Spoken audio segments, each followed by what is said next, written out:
काय झालं झालं आम्हाला काय जगू देता की नाही. श्रीगोंदा पोलीस स्टेशन आलो मी.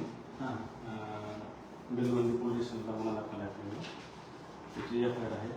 कशाचा गुन्हा आहे? आयटी ऍक्ट वगैरे. हे बघ, एकाच मला एक प्रश्न विचारायचा आहे. मी एक व्हिडिओ बनवला आणि महाराष्ट्रातल्या 100 पोलीस स्टेशनला एकच गुन्हा कसा होऊ शकतो? सर आता कसं आहे, आम्ही आदेशाचे पालन करणार. आदेश कसा? मला तुम्ही संविधानाच्या पुढे तर नाही जाऊ शकत. हा आता माझ्याकडे हा गुन्हा आहे. तुम्हाला दाखवतो सर. मी पाहिलं सर तुझं. माझ्याकडे हा सेम आहे. मग सेम त्याच व्हिडिओचा दुसरा गुन्हा तिथं कसं काय होऊ शकतो? तुम्हाला काय कोर्ट आदेश काय कळतं का, संविधान कळतं की नाही एवढं सांगा मला. तुम्ही त्याबाबत आमच्या साहेब. नाही साहेबांशी कशाला बोलू मी? साहेबाला कळत नाही का एवढ्या मोठ्या पदावर बसले असेच बसले का? एका ठिकाणी गुन्हा दाखल झाला ठीक आहे, 100 ठिकाणी एकाच गुन्ह्यासाठी 100 ठिकाणी गुन्हे, ही कुठली न्याय व्यवस्था आहे? हा मला प्रश्नाचं उत्तर पाहिजे, त्याशिवाय नोटीसही घेणार नाही. तुम्हाला मला उचलून न्यायची अटक करू शकता. मला प्रश्नाचं उत्तर हवं. तुमच्या साहेबाला बी बोला, मला फोन लावू द्या. मला फक्त एकच प्रश्न विचारायचा. मी एक व्हिडिओ बनवला, ऐका, मी एक व्हिडिओ बनवला. एका व्हिडिओच्या बदल्यामध्ये मला माळशिरस पोलीस स्टेशनचा एफआयआर आला, मान्य, मी त्यांची नोटीस घेतली ही. मग तुम्ही त्याच व्हिडिओसाठी त्याच गुन्ह्यासाठी दुसरा एफआयआर कसा करू शकता? हे कोणत्या कायद्यात लिहिलंय?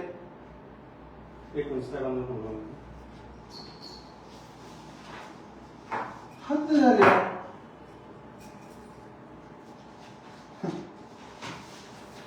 तुका माझं शांत बसतंय काही करेल ना म्हणून सगळं हे करेल ना. अख्खा महाराष्ट्र बघतोय हा तमाशा. अख्खा महाराष्ट्र गृह विभागाचे हे असले, तुम्ही कोणाच्याही दबावाखाली येऊन गुन्हे दाखल करणार, आम्हाला सारखा त्रास देणार. रोज पोलीस स्टेशनचे माणसं पोलीस स्टेशन तिथं ऑफिसला येणार.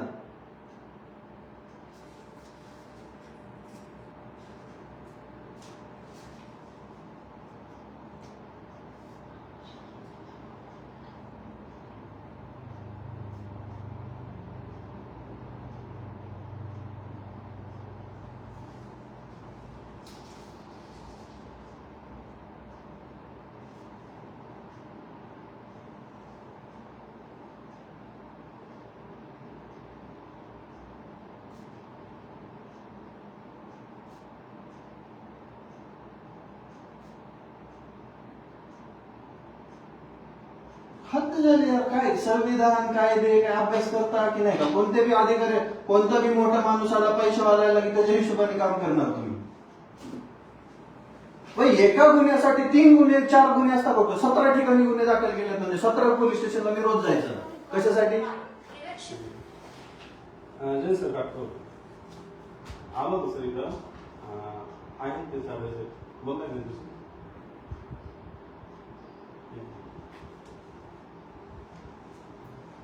जय हिंद साहेब.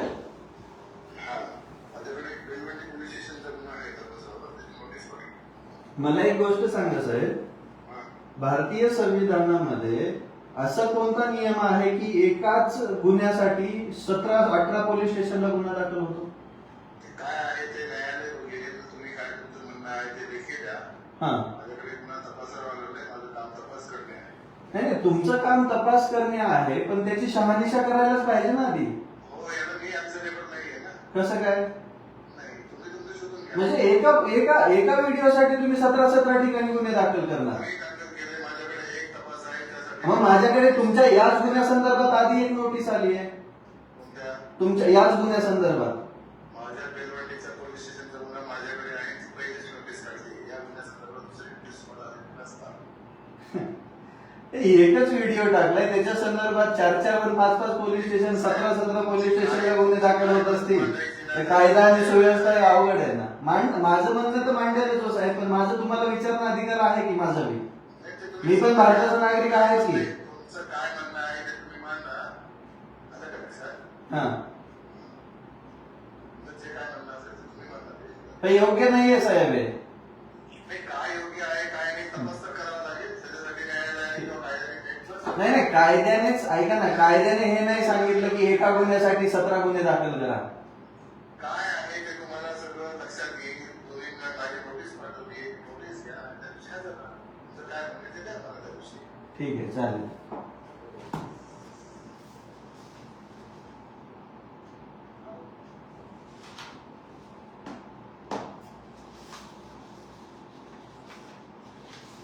दाखवा मला वाचून द्या. तुम्ही घ्या म्हणजे. दोन्ही पण घ्या, वाचून घ्या. हे फालतूपणा लावलाय सगळा. कोणी असं शांत बसतंय म्हणजे काही करणार का तुम्ही कोणत्याही पैशावाल्या माणसाच्या नावाने? हा सेम फिर्याद आहे ती. हा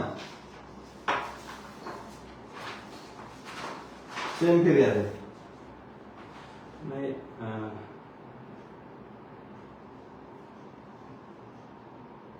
सेम फिर्यादीसाठी दोन दोन गुन्हे कोणी काही करणार आहे? कोणी शिकवलंय? कोणत्या कायद्याने शिकवलंय यांना? असं स्टेटमेंट एका ह्याच्यानुसार अशा शिकवणार.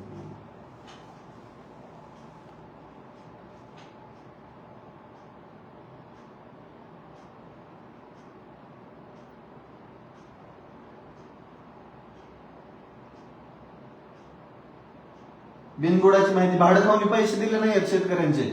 सगळे काढलं तर काय होईल? अख्खा शेतकरी रडतोय, मरतोय. ते नाही दिसत कुणाला. बिनबुडाची माहिती. शेतकरी इथे येऊन रडत येते माझ्या समोर. ऊसाचे बिल दिले नाही, ऊसाचे बिल दिले नाही. व्हिडिओ टाकला की पैसे कसे आले 1100 रुपयांनी? आधीच टाकायचे ना. मग एवढाच कळवळ आहे शेतकऱ्यांचा. तर शेतकऱ्याचा ऊस घेणार, हा गाळप करणार, साखर घेणार, त्यात पैसे खाणार. आणि आम्ही फक्त म्हटलं ऊसाचे पैसे दे की तुम्ही आम्हाला गुन्हे देणार.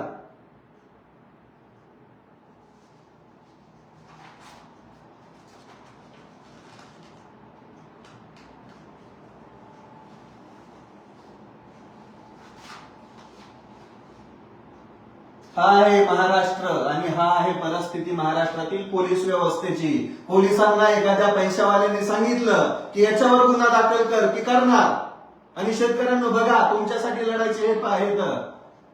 अरे काय लावलंय, काय पद्धती येतात. या भारतीय संविधानाच्या कायद्याची प्रत्येक वेळेस टायमली होत असताना आपण उघड्या डोळ्याने बघतोय. कोणत्या नियमामध्ये एकाच गुन्ह्यासाठी 2-2 आणि 17 ठिकाणी गुन्हे दाखल होतील. आता 17 ठिकाणचे पोलिस माझ्याकडे एकाच गुन्ह्याचा तपास करायला येणार. त्याच्यापेक्षा अख्खा गृहविभागच माझ्या मागे लावा ना. काय फरक पडतो? ही आहे इथली व्यवस्था. ते उगाच म्हणले नाही अण्णाभाऊ साठे कैकांची रखेल झाली. यस, तीच परिस्थिती आज. त्यातला एकही नियम बसत नाही. यांनी कलम टाकले ते 356, 2, 3, 352, 353. कोणत्या नियमानुसार कोणत्या व्हिडिओमध्ये मी अशी माहिती पसरवली याच्याबद्दल? बरं, ह्या बाबूराव बद्दल बोललेलो आहे. बाबूराव काय आहे? आता माझं तोंड नाही चांगलं. गड्यासारखा माणूसच आहे ना.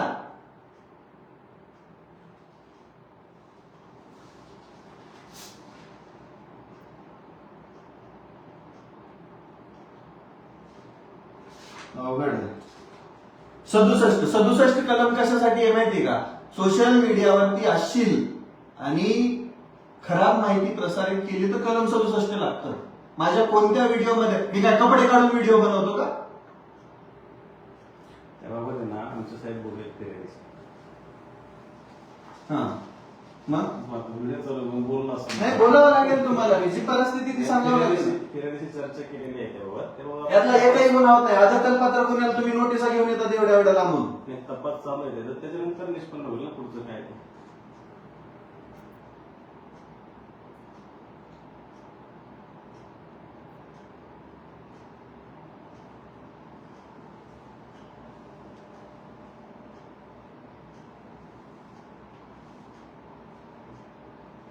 पैसे एवढं थकवणार बाबूराव, गुन्हे आमच्यावर दाखल करणार. बरं, एका गुन्ह्यासाठी ठीक आहे, एका ठिकाणी पोहोचू शकतो ना. एका गुन्ह्यासाठी 7-7 ठिकाणी 17 ठिकाणी पोहोचायचं. हा महाराष्ट्र पैशावाल्यांचा खेळ झालाय. फक्त इथं गरीबाचं मरण नाही, सामान्य माणसाचं मरण नाही, शेतकऱ्याचं मरण नाही. इथली व्यवस्था काही लोकांच्या हातामध्ये जिथं पैसे कमवले जातात, फक्त पैशासाठीच सगळं चालू आहे, दुसरं काही नाहीये. शेतकऱ्याचे पैसे या बाब्याला कधीच चुकणार नाहीत, ते त्याला बी माहिती आहे. पण हे असले गुन्हे दाखल करून ह्याला जर वाटत असेल की माझा आवाज दाबला जाईल तर तो कधीच दबत नसतो. शेतकऱ्यांना आता तरी सुधरा, जरा बदल करा स्वतःमध्ये आणि लढायचं शिका. त्या चंद्र काय म्हणतात ना यार, हे नेते बनायला निघालेले हे जे आहेत ना, 17 कारखाने घेतो, शेतकऱ्याचे पैसे थकवतो, पैसे मागितले की म्हणतो गुन्हे दाखल करतो. संताप आहे हा माझा, संताप.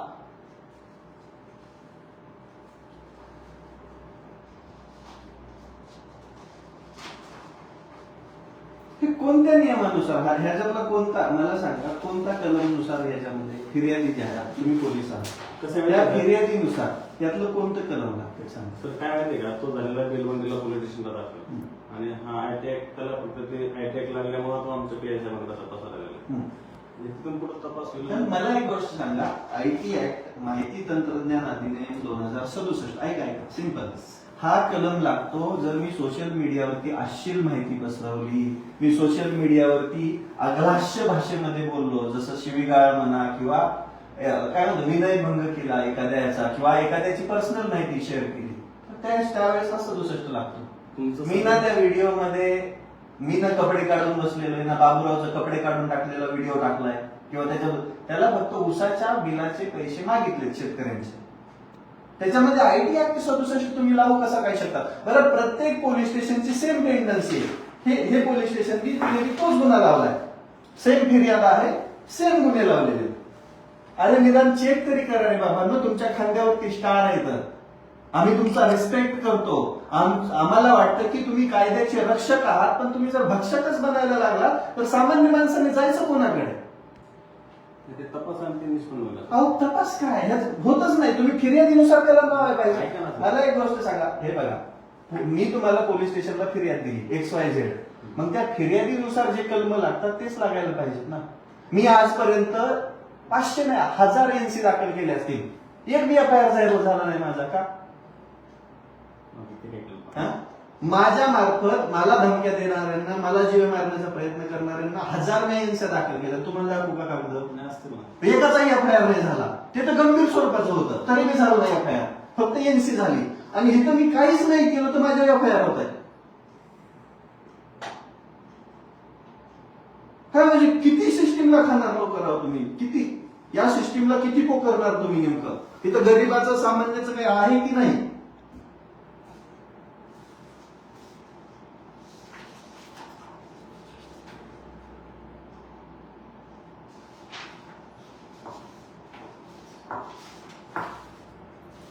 धन्यवाद महाराष्ट्र धन्यवाद त्या प्रत्येकाला ज्यांना कायदा समजत नाही पण सामान्य माणसाची गळचेपी करता येते या सगळ्यांना बरोबर सगळ्या प्रत्येक व्यक्तीला नाही कोर्टाच्या कटघऱ्यामध्ये खेचलं तर रविराज नाही. एक गोष्ट मात्र नक्की पैसे कधीच चुकणार नाही आणि माझा आवाज कधीच दबणार नाही.